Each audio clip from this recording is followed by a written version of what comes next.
欢迎来到明星新闻中国渠道，点击订阅频道，不要错过当天最热门的新闻。王一博发言引热议，搞抽象还是翻车？主持人尴尬满场飞，搞抽象还是真文盲？王一博发言在线脑袋空空，主持人全程尬笑不止。一直到又瞧见王一博接受采访发言的时候脑袋里没东西，这才懂了当初央视为啥会挑中他来点名批评。在粉丝眼里，所谓的搞抽象绝不能成为真文盲用来遮羞的东西。这次主持人在现场的表现也让芒果台急着退货的真正原因暴露了出来。最近金鸡影后的事儿闹得可厉害了，00后的李庚希把马丽给比下去，得了金鸡影后，好多网友都怀疑这里面有走后门，有黑幕呢。可王一博当场就把自己脑袋空空的人设给立住了。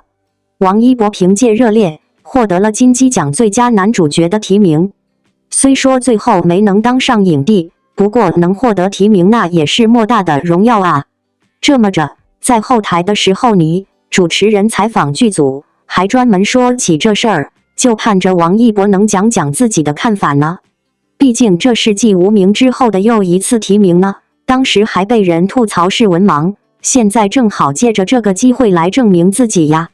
王一博在主持人热切目光的注视下，拿起话筒说出了自己的感想。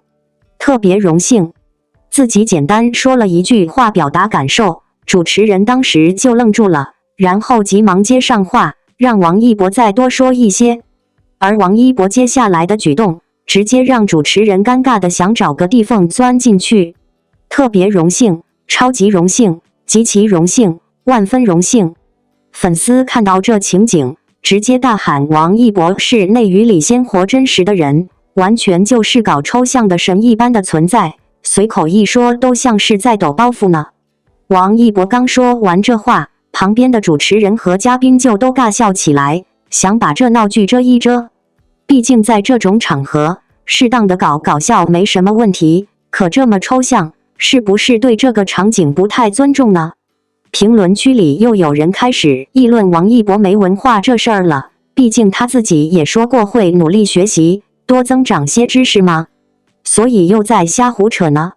早在以前，王一博没什么文化这件事就被大家议论个不停。2023年有个广电职业道德建设座谈会，王一博作为新生代被邀请参加了。瞧，王一博穿着休闲装呢，这和那些穿着正装的其他人比起来，差别可太明显了。可能是为了吸引网友观看，王一博发言的时候专门有人在拍摄呢，还把视频发布到社交媒体上去传播。视频里，王一博正认真地念着自己跟前的文件呢。他答应会严格遵循行业的道德准则，还着重提到要知晓法律，懂得法律，遵守法律，不触碰底线。不过呢，这次发言里有个很微妙的瞬间，还是被网友给捕捉到了。就瞧见王一博发言的时候，把行业里的姓 HNG 读成了 XNG， 不过很快就自己改正过来了。他虽然改得及时，可这种下意识的反应把他的知识水平给暴露了。之前陈情岭那时候，王一博接受采访时，为了凸显人物角色，主持人在一旁提醒王一博，让他在小题板上写自己的角色名。王一博刚拿起笔打算写的时候，冷不丁卡壳了，他把姓蓝字咋写给忘了，想找主持人帮忙吧，可镜头一直照着呢。没办法，王一博只能写忘记这2个字了，毕竟蓝湛那2个字他是怎么也想不起来的。咱们现在可是生活在信息时代呢，除了上学的时候，平时都不怎么写字了。大家都靠手机聊天，只要动动嘴，就能让爱帮着做事，所以偶尔有1-2个字想不起来也很正常嘛。能把自己名字都写错的，恐怕也就他一个人了。有个网友讲，自己追星那阵儿，有几张王一博的签名照，可上面的签名老是不统一。一开始还以为王一博是为了分辨真假呢，可仔细一琢磨才明白，原来是王一博对自己的名字不太熟，写出来不是缺胳膊就是少腿的。陈情岭那时候，剧组为了宣传这部剧，专门请了娱乐杂志的工作人员来，靠玩游戏让节目更有看点。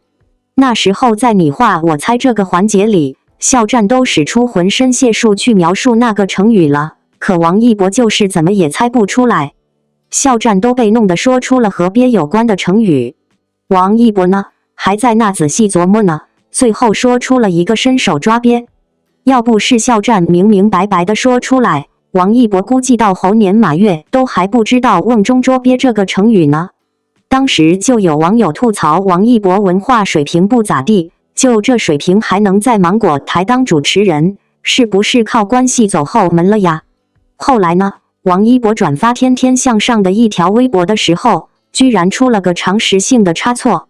他居然把湖南当成一个城市，他可是公认的芒果台的亲儿子呢，居然连自己所在的地方都不清楚，在湖南台勤勤恳恳干了这么多年都白干了。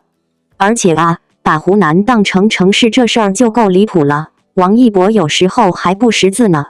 他这一系列的行为，让粉丝们明白了他为啥被芒果台给退货了呢？王一博主持的时候，有一期节目里他在公共场合接连6次读错字，就连自己最大赞助商的名字都能叫错呢。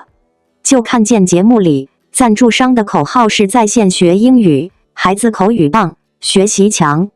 但是王一博表示，在线学英语对孩子口语有帮助，特别好，很棒，得赶紧想办法解决才行，不然就会给台里惹麻烦。之后王一博又被安排读急急如律令，他直接读成了急急如领律，甚至浸润的浸字到了王一博嘴里也特别难读。王一博的一连串发言都把大家逗得哈哈大笑，大家都用可爱来给王一博解围呢。多年之后，王一博之前写给汪涵的手写信又被网友拿出来评判了。经过大家仔细研究，好多语病被修改出来了。才200字的小作文，居然有10多处语病呢。